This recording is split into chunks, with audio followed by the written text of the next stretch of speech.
In the summer of 1981, this house on Wonderland Avenue, high above the Hollywood Hills, was a popular destination. Wonderland was a place to go party. Summer, baby, bummer.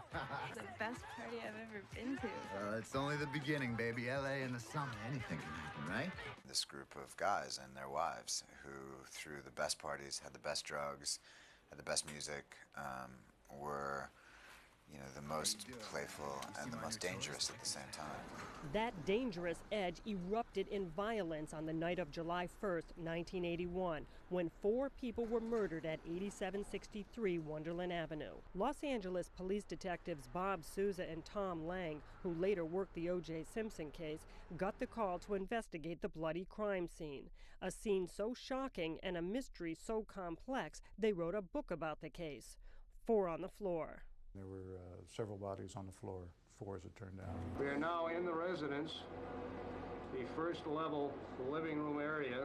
Blood splatterings are evident. It looked like someone took buckets of blood and just sloshed them around the house. It was a pretty gruesome sign. 4 brutal murders. And as the investigation continued, police realized a central figure was infamous in his own right. Hi, I'm John Holmes. You know, I've been in the adult motion picture business a good number of years, and I've seen some very crazy things happen.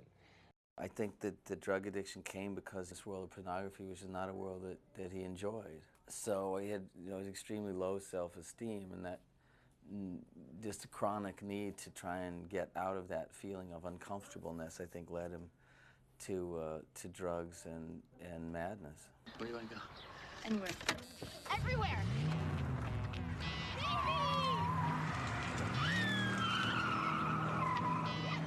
Holmes's drug habit changed him and his relationship with his then teenage girlfriend, Dawn Schiller, who spoke exclusively to Hollywood at large. When the cocaine came into view, into his life, I mean, he was just insane almost immediately.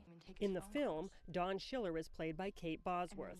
She had a really young soul, was incredibly naive, and had an innocent air about her in a really dark, twisted world. Holmes was a regular at the Wonderland Party House, where his unique celebrity was appreciated. Are you John Holmes? No. Come on, John, don't lie to her. I think that they were jealous of him and enjoyed having the power over him. Sure. Oh, shoot it, man. Look, man, that could be loaded.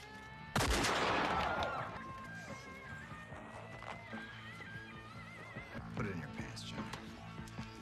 Holmes had a plan for how to stay in the Wonderland gang and to keep getting drugs from them. So I was just telling Ronnie about this business proposition I got about this Arab who's a really wealthy businessman. He calls me brother, and he literally has mountains of cash. That man was Eddie Nash, a rich nightclub owner in Los Angeles and John Holmes's other drug connection. Holmes suggested they burglarize Eddie Nash's house. They did, and stole almost $1 million worth of drugs, jewels, and cash. That set off a chain reaction of violence. They kind of knew the retaliation was going to come sooner or later. Nash found out and suspected Holmes, and he forced the information from him. You're gonna tell me who robbed me. If you don't, I'm gonna kill every person in that book, starting with your mother, your sister, your girlfriend. I'm gonna torture them to death. The motive was definitely revenge. It was a get-back murder for a robbery at Nash's house. And of course, John Holmes was kind of the catalyst in this whole thing. He became a focal point, of course, once we realized that this gang who had been so brutally murdered was the ones who robbed Ed Nash. Was John Holmes at the scene of the crime that night? Holmes's then-girlfriend Dawn Schiller reveals for the first time what John Holmes told her about the brutal Wonderland murders. He said that he was forced to go to the Wonderland house and let the killers in, and then he was forced to watch. He didn't tell me that he participated. He said that he had to watch, and he said it with a lot of fear in his eyes. I knew that that part was the truth. I believe that he was there during the commission of the crimes. We have evidence to show that he probably delivered some blows with a pipe himself.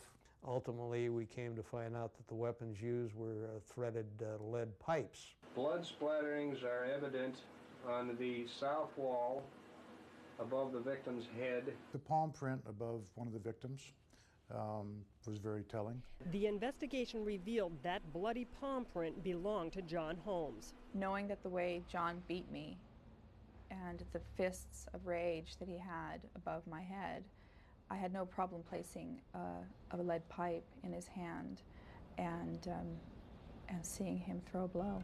6 months after the Wonderland murders, Don Schiller turned John Holmes into the police and never saw him again.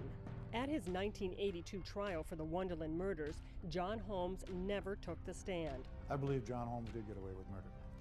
He was tried and acquitted. 6 years later, Holmes was dead from complications of the AIDS virus. He was 43.